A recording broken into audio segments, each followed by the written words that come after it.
Hello friends, आज मैं आप लोगों के लिए 2020 के इकोनॉमिक्स के क्वेश्चंस लेकर आई हूँ, जिसे हम एक एक करके डिस्कस करते हैं।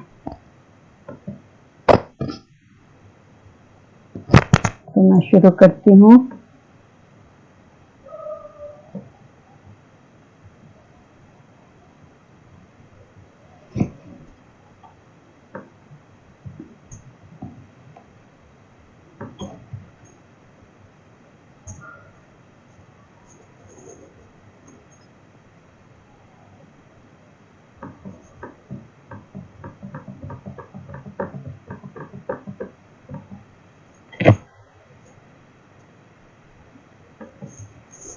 पहला question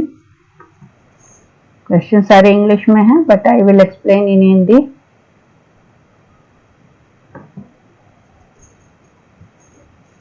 Which one of the following statement is wrong? इसमें से कौन सा कथन सत्य नहीं है, गलत है। 67% of Indian agriculturists are marginal landholders with less than 1 hectare. Next question, 10% of agriculturists have 10 hectares or more. In the rural sector, land is the principal source of income. Due to high growth of population, the average size of land holding is small. पहला question कह रहा है कि 67% agriculturist जो हैं वो marginal land holder हैं, जिनके पास 1 हेक्टेयर से भी कम जमीन है। ये तो सही है, हमें क्या खोजना है जो गलत स्टेटमेंट है। 10% ऑफ एग्रीकल्चरिस्ट है, 10% जो खेतीहर हैं, कृषक हैं, उनके पास 10 हेक्टेयर या उससे ज्यादा जमीन है।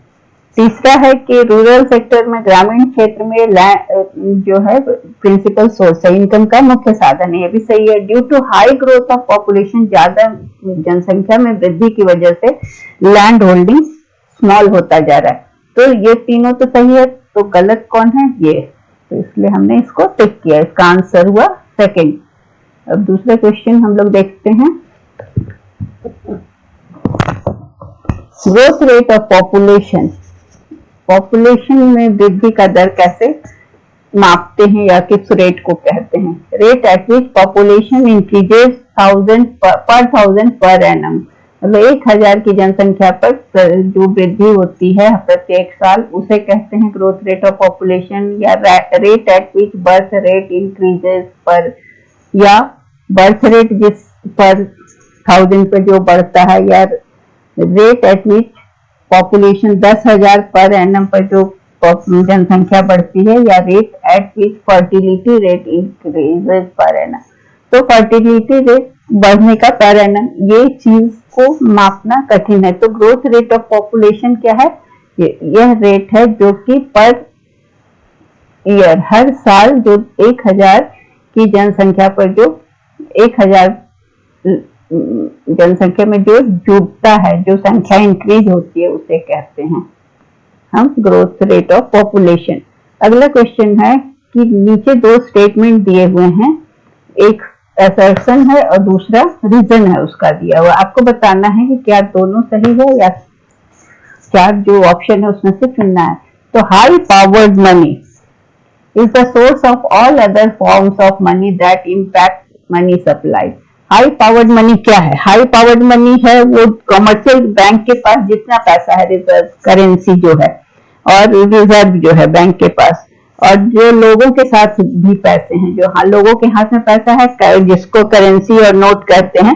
तो मतलब कॉमर्शियल बैंक में जो पैसा है, जमा डिपॉजिट, जितना भी कॉमर्शियल बैंक का रिजर्व है, और जो जनता के पास पैसा है, इसको कहते हैं कि ये दोनों को हम हाई पावर्ड मनी कहते हैं, और इसी के आधार पर बैंक क्रेडिट देता है। दूसरा है लाइन की credit is created by commercial bank.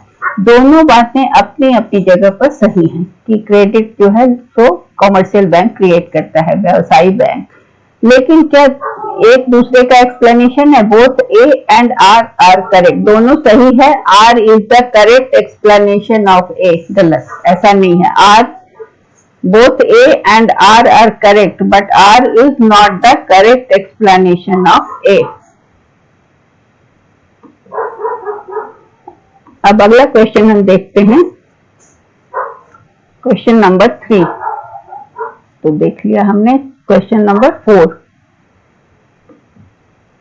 Changes in terms of trade typically put less developed countries at disadvantages because क्या होता है ना कि जब लेस डेवलप्ड कंट्रीज होते हैं उनके पास कच्चा माल ज्यादा होता है, तो टर्म्स ऑफ ट्रेड अनफेवरेबल हो जाता है, क्योंकि इनको टर्म्स ऑफ ट्रेड क्या होता है, जब लेन देन में हम ज्यादा हम इंपोर्ट और एक्सपोर्ट पर डिपेंड करता है, तो क्योंकि हमारे यहाँ लेस डेवलप्ड कंट्रीज के पास कच्चा माल ज्यादा होता है और वो तैयार माल दूसरे देश से मंगाते हैं, तो इसलिए क्या होता है कि वो तैयार माल को ज्यादा दाम में खरीदते हैं और अपने गुड्स को, जो कच्चा माल होता है, रॉ मटेरियल होता है, उसको वो कम दाम पर, एग्रीकल्चरल गुड्स को वो बेचते हैं और बदले में मैन्युफैक्चर्ड गुड्स लेते हैं। तो इसलिए उनका टर्म्स ऑफ ट्रेड डिसएडवांटेजेस हो जाता है, क्योंकि उन्हें ज्यादा पैसा देना पड़ता है और उनके प्रोडक्ट का मूल्य कम मिलता है। तो इसका कारण यही है, बिकॉज पहला ही नंबर इसका रीजन है। ठीक है, they have higher labour cost और specialise in trade services like, नहीं, ये सारे रीजन नहीं है, इसका रीजन नंबर 1 है। अगला क्वेश्चन है,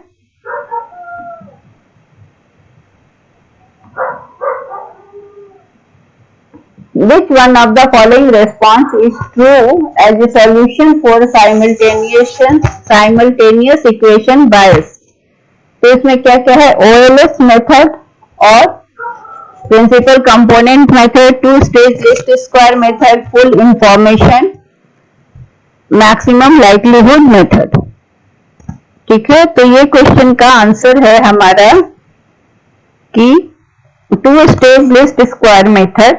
साइमल्टेनियस इक्वेशन बायस में क्या होता है, एक फंडामेंटल प्रॉब्लम है साइमल्टेनियस इक्वेशन बायस, जो कि बहुत सारे रिग्रेशन इक्वेशन के एनालिसिस में पाया जाता है। ठीक है, तो ये सोशल साइंस या रिग्रेशन इक्वेशन के एनालिसिस में पाया जाता है। इसका कारण है सी और डी। ठीक है, two stage least square method and full information maximum likelihood method. तो two stage least square method और फुल इंफॉर्मेशन लाइक्लीहुड मेथड को हम थोड़ा सा समझ लेते हैं। तो टू एसएलएस मेथड जो है वो एक स्टैटिस्टिकल टेक्निक है regression analysis. Two SLS square method जो है ये रिग्रेशन एनालिसिस का स्टैटिस्टिकल टेक्निक है, जो कि बताता है कि स्ट्रक्चरल इक्वेशन का जब हम एनालिसिस करते हैं तो इसका यूज होता है। ये तब यूज होता है जब डिपेंडेंट वेरिएबल का एरर टर्म जो होता है वो कोरिलेटेड होता है इंडिपेंडेंट वेरिएबल से। तो ये क्या करता है कि अनबायस्ड कोएफिशिएंट को कंप्यूट करने में मदद करता है।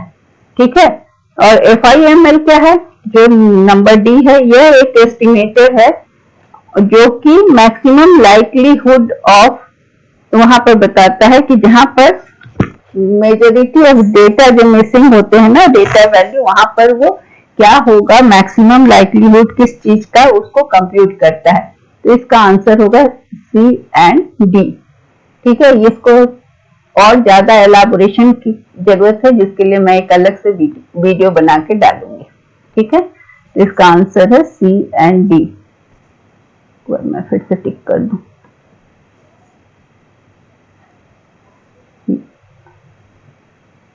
Next question, question number 6।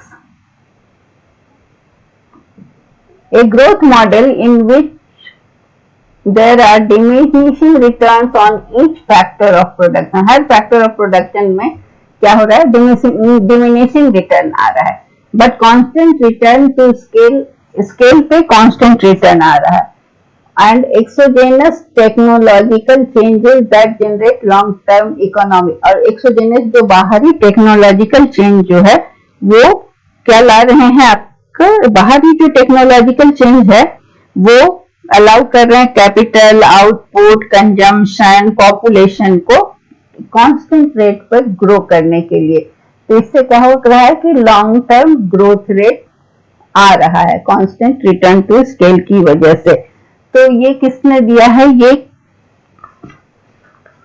Model किसका दिया हुआ है, तो ये मॉडल सोलो मॉडल ये बताता है।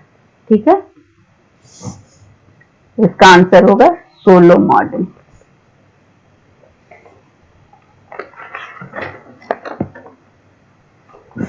क्वेश्चन नंबर 7, सब मॉडल को हम लोग अलग अलग से देख चुके हैं। Growth, a decision free framework to identify a country's most binding constraint on economic growth is termed as, पहले हम ये चारों टर्म को जान लेते हैं, क्योंकि ये टर्म जानने से कभी दूसरा क्वेश्चन भी इससे रिलेटेड आ सकता है। तो पहला है ग्रोथ पैराडाइम। तो ग्रोथ पैराडाइम क्या होता है, ये बताता है कि यूबिक्विटी ऑफ कमिटमेंट, इसमें इकोनॉमिक ग्रोथ विकास प्रतिमान के लिए कमिटमेंट ये यह बतलाता है, it refers to the proposition कि इकोनॉमिक ग्रोथ अच्छा है, जरूरी है, इम्पेरेटिव है, जरूरी है और ये लिमिटलेस है। और इसका क्या है कि ये सोशल प्रॉब्लम को दूर भी करता है, इसे हम कहते हैं ग्रोथ पैराडाइम। विकास प्रतिमान क्यों जरूरी है, तो ये सोशल प्रॉब्लम को भी दूर करता है, देश का विकास करता है। और ग्रोथ डायग्नोस्टिक क्या होता है, ग्रोथ डायग्नोस्टिक एक इकोनॉमिक मेथोडोलॉजी है जो आइडेंटिफाई करता है कि किसी भी देश में अगर प्राइवेट सेक्टर है तो उसका कांस्टेंट क्या होगा देश की इकोनॉमी के लिए, इसे ग्रोथ डायग्नोस्टिक कहते हैं। कि अगर पब्लिक सेक्टर के साथ साथ प्राइवेट सेक्टर भी काम कर रहा है तो ये मेथोडोलॉजी है ग्रोथ डायग्नोस्टिक, ये बताता है, बताने के लिए आइडेंटिफाई करता है कि इस प्राइवेट सेक्टर के ग्रोथ से कंट्री के इकोनॉमी पर क्या असर पड़ता है। ग्रोथ स्टिमुलस बताता है कि वो ग्रोथ की एक्टिविटी को बढ़ाता है, ये कुछ ऐसा है जो इसको बढ़ाता है। ग्रोथ पैराडॉक्स क्या है, यह विश्वास कि जैसे आप की कंपनी बढ़ेगी, जैसे आप ग्रोथ करेंगे, जैसे आगे बढ़ेंगे, अपने ड्रीम टीम को आप लाएंगे और अपने रिसोर्सेज को बढ़ाएंगे, और तो आपको लगेगा कि सब कुछ आसान हो जाएगा, बट ऐसा नहीं होता है, वो और डिफिकल्ट होता है। जैसे जैसे स्केल बढ़ता जाता है कंपनी का, जैसे जैसे रिसोर्सेज बढ़ते हैं, प्रोस्पेक्ट बढ़ता है, तो वो इजी के बजाय वो टफ होता चला जाता है, कॉम्प्लिकेटेड होता जाता है। तो इसे हम कहते हैं ग्रोथ पैराडॉक्स। लेकिन a decision free framework to identify a country's most binding constraints on economic growth is termed as growth diagnostic. ये बताता है कि किसी कंट्री में अगर प्राइवेट सेक्टर है तो वो किस तरह से ग्रोथ को अफेक्ट करेगा।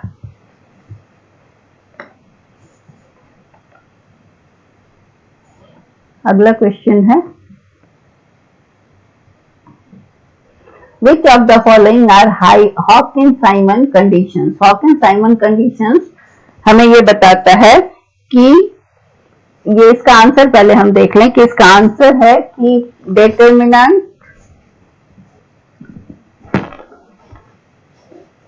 इसका आंसर है determinant 1 minus A should be positive and determinant principal diagonal elements matrix 1 minus a should be positive। ठीक है, तो इसका मान लीजिए कि सपोज कीजिए हमने एक मैट्रिक्स लिया, ये हॉकिंस साइमन कंडीशन को देखने के लिए ये मैट्रिक्स के द्वारा ही एक्सप्लेन किया गया है, इसे हम मैट्रिक्स से ही देखते हैं। सपोज ये मैट्रिक्स है, अब क्या बोल रहा है 1 माइनस ए,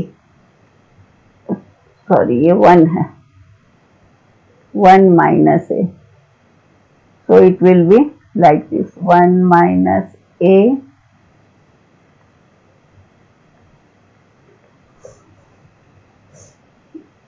सबको माइनस, इसमें हम क्या कर रहे हैं, डायगोनल को 1 से माइनस करेंगे और ये सारा आइटम जो है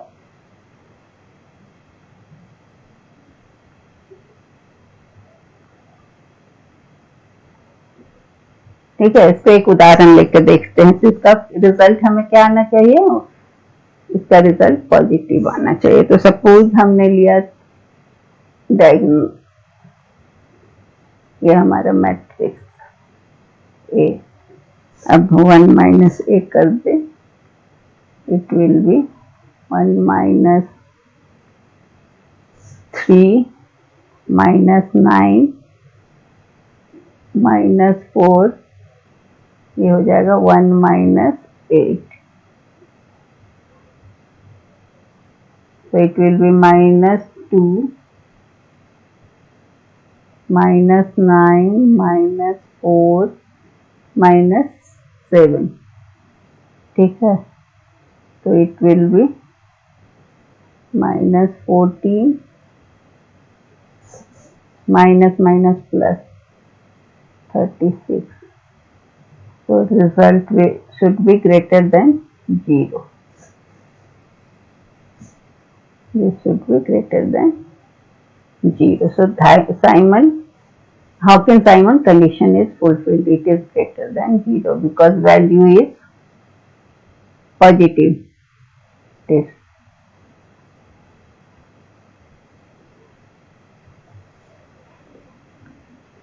So answer is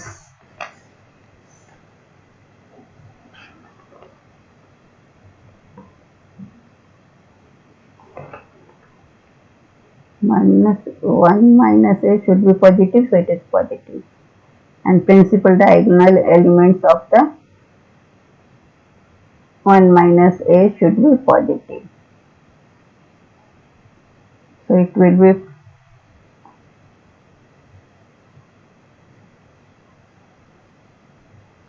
it will be like this. No, it is wrongly done. Let me do it. It's a minus 2 and a minus 14, minus 36 minus 30.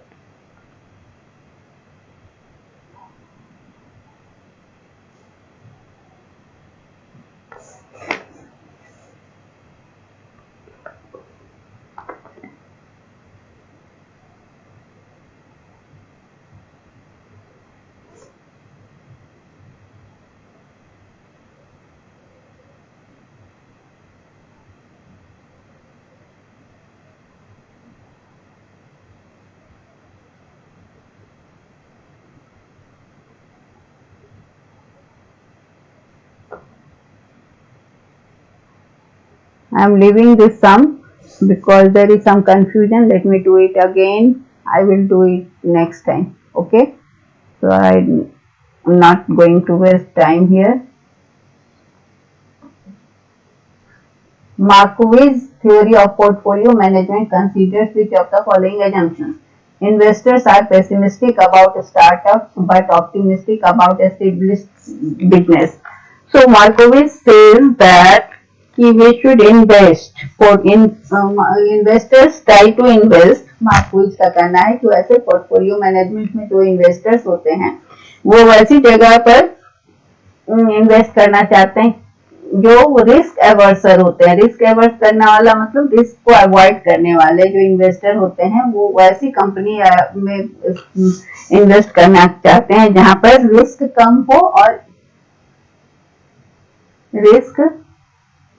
कम हो और गेन ज्यादा हो। ठीक है, तो वो ऐसी जगह इन्वेस्ट करना चाहते हैं। तो वो स्टार्टअप्स में नहीं इन्वेस्ट करना चाहते हैं, ठीक है, क्योंकि वहां पर उनको रिस्क लगता है। तो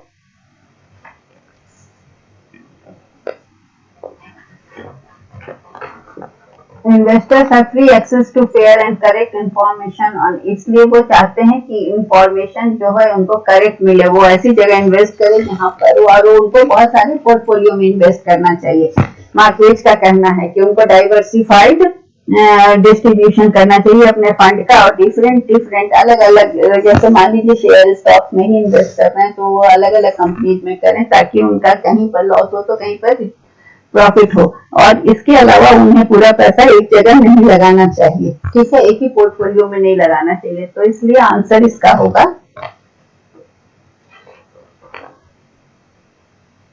कि इन्वेस्टर्स रिटर्न और रिस्क का फेयर होना चाहिए और rational and maximise their utility with their तो वो ज्यादा गेन वाले पोर्टफोलियो में इन्वेस्ट करते हैं वो और जहाँ पर उन्हें श्योरिटी होता है वहां पर वो रिस्क अवर्सिव होते हैं, वो ऐसी जगह पर खर्च नहीं करते हैं जहां पर उन्हें नुकसान होने का अंदेशा होता है। अगला क्वेश्चन है, a graph reflecting relationship between a per capita income and inequality of income is Lorentz curve. Lorentz curve को कैसे दिखाते हैं? लॉरेंज कर्व को हम इस तरह से दिखाते हैं, ये दिखाता है इक्वल डिस्ट्रीब्यूशन, जो स्ट्रेट लाइन है, और जो नीचे आ रहा है जितना नीचे जाएगा उतना वो इनइक्वालिटी को दिखाता है। तो ये नीचे वाला लेस डेवलप्ड कंट्रीज का है एलडीसी, और ये डेवलप्ड कंट्रीज का है कि, और ये अगर स्ट्रेट लाइन पर अगर कोई कंट्री है तो वहां बिल्कुल इक्वल डिस्ट्रीब्यूशन है। तो ये इस तरह का जो डिस्ट्रीब्यूशन दिखाता है ये इक्वल डिस्ट्रीब्यूशन, और जितना ये नीचे लीन करता है उतना ज्यादा वो इनइक्वल। और फिलिप्स कर्व क्या बताता है? फिलिप्स कर्व हमें बताता है कि इन्फ्लेशन और एम्प्लॉयमेंट के बीच, इन्फ्लेशन एंड एम्प्लॉयमेंट के बीच इनवर्स और स्टेबल रिलेशनशिप होता है। ठीक है, इनस्टेबल एंड इनवर्स रिलेशन है, instable and inverse relationship. लाफर curve क्या बताता है? लाफर कर्व हमें ये बताता है टैक्स रेट के बीच में relation, tax rate and tax revenue के बीच रिलेशन बताता है।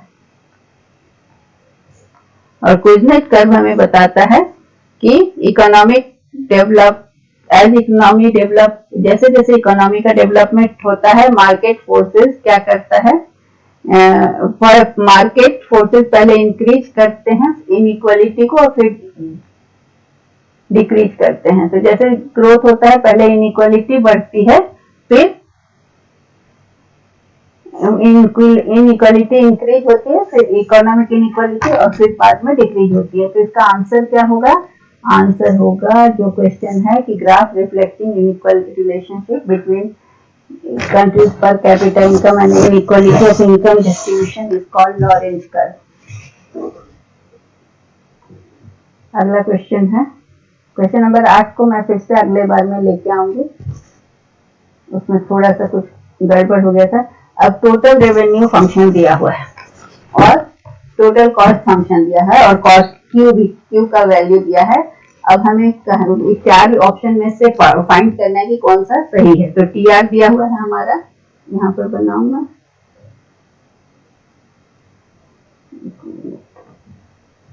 यहाँ ऊपर लिखती, टी आर दिया हुआ है 1400 क्यू माइनस 6 क्यू का स्क्वायर। स्क्वायर लिखने में दिक्कत होती है, और हमें निकालना है एम आर। एम आर निकालने के लिए क्या करना होगा? D T R by D Q. ठीक है, तो ये हो गया 1400 माइनस 12 क्यू। ठीक है, 12 क्यू। अब क्यू का वैल्यू 100 यहाँ पर दिया हुआ है हमारा, क्यू का वैल्यू 100 है, क्यू इज इक्वल टू 100। तो हम यहाँ पर क्या करते हैं कि D T R by D Q, इसको हम एम आर भी लिख सकते हैं, is equal to 1400 minus 12 into 100, तो it is 1200, 1400 minus 1200 is equal to 200। ठीक है, एम आर आ गया 200। अब टीसी भी दिया हुआ है, टीसी दिया हुआ है 1500 प्लस 80 क्यू। अब हमें निकालना है marginal cost, that is MC is equal to D T C by D Q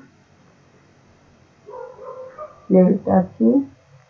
तो it is 1500 plus 80 is sorry ये होगा 80 only, so MC is 80, then MR is 200 और MC is 80. तो MR is greater than MC, so answer is A.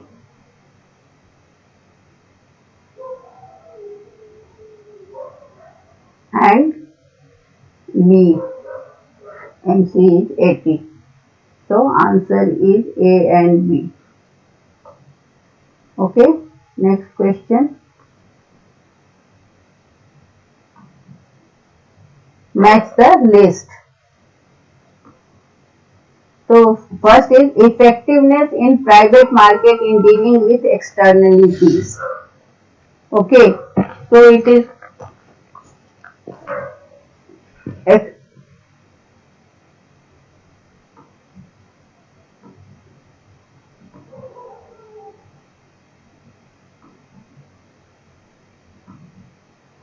effectiveness in private market in dealing with externalities. So it is private market dealing with externalities. A is Coase theorem. It is given by effectiveness in. So here we will write here Coase theorem. Answer is A. Relationship between increase in tax rate and tax revenue. अभी हम लोगों ने देखा it is लाफर curve. अभी लाफर curve पढ़ा ना, तो लाफर curve से 2 क्वेश्चन आ गए थे एग्जाम में. डोमिनेंट स्ट्रेटेजी हमने अभी बताया था आपको, गेम थ्योरी पढ़ाया है, कल मैंने डाला है. तो it is of game theory. And controlling price through effective price ceiling and price floor is dead weight loss. So it is D. Okay, so answer is 1.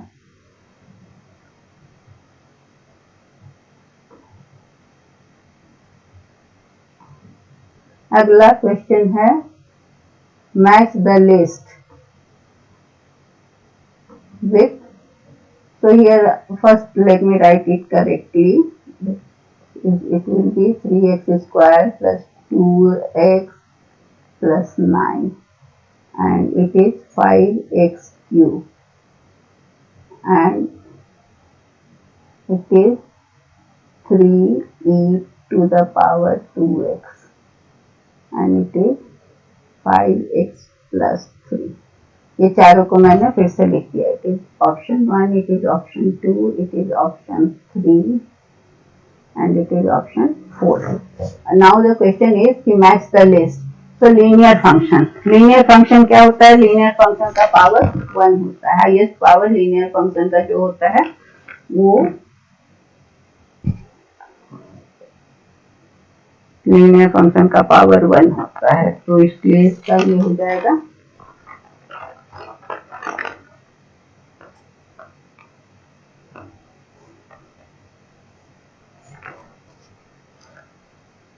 इसका पावर 1, हाईएस्ट पावर 1. क्वाड्रेटिक का highest power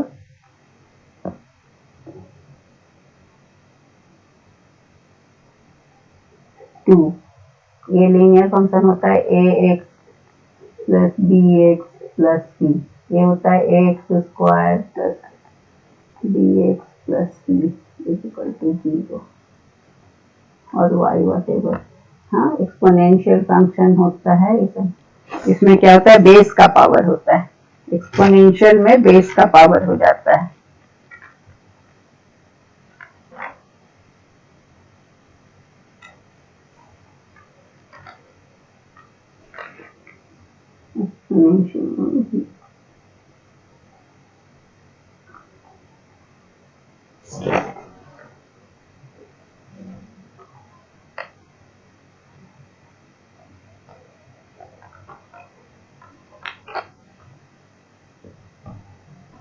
base का power हो गया. उसके बाद है power function. इसमें तो उसमें किस x का पावर जो भी हुआ 1 2 3 कांस्टेंट पावर, इसमें कांस्टेंट का पावर होता है, ठीक है, कांस्टेंट का पावर, कांस्टेंट बेस ना कर, कांस्टेंट का पावर कहते हैं, कांस्टेंट का पावर।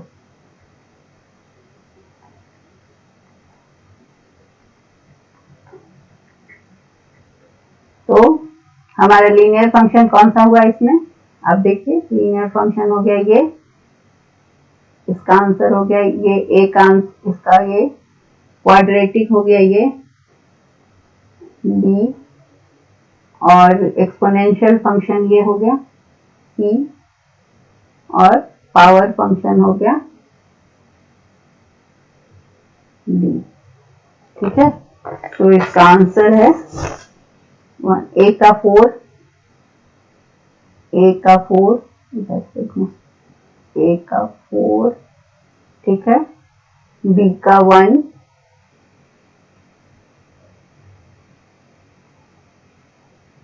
ये बी का 1 हो गया, सी का हो गया एक्सपोनेंशियल फंक्शन सी का 3, एंड पावर फंक्शन 2, ठीक है। तो इसका आंसर होगा, हम दूसरे कलर से कर देते हैं, आंसर इज ये।